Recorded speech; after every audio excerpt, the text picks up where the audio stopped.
Mardi 12 octobre 1999, arrivé à la base aérienne de Salon de Provence du président du Sénat, M.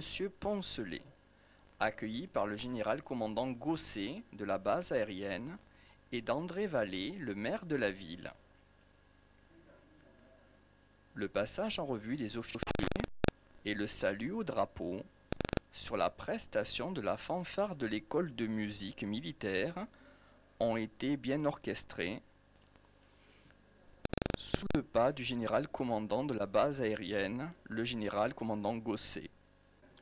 Prenant ensuite la direction de la salle de conférence de la base, dans la date de création en 1937, nous allions assister à l'allocution de M. Poncelet, avec la présence de nombreux officiels civils et militaires et personnalités, dont M. de Villepin, président de la Commission des Affaires étrangères et de la Défense au Sénat.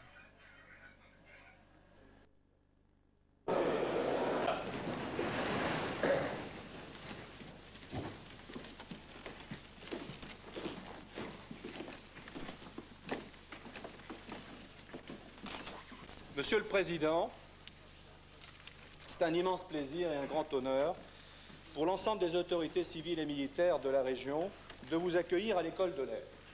Et nous sommes aussi très sensibles à la présence de Monsieur Xavier de Villepin, président de la Commission des Affaires étrangères et de la Défense au Sénat. Au nom de l'ensemble des cadres et des élèves, je vous souhaite la bienvenue.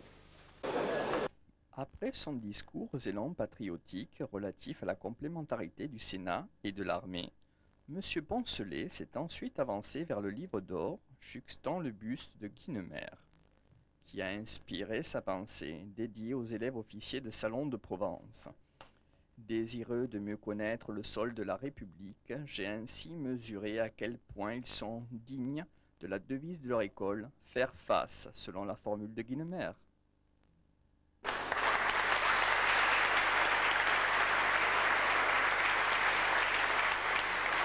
Merci infiniment, Monsieur le Président.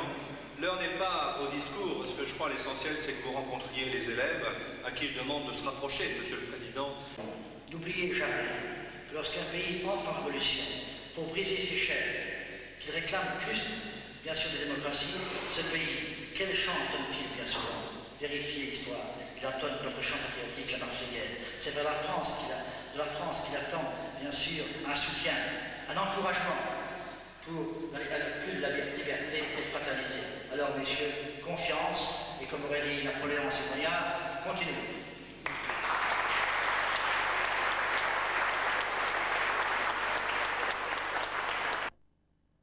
L'allocution de M. Poncelet s'est poursuivie par la rencontre, entre autres, avec les élèves de première année.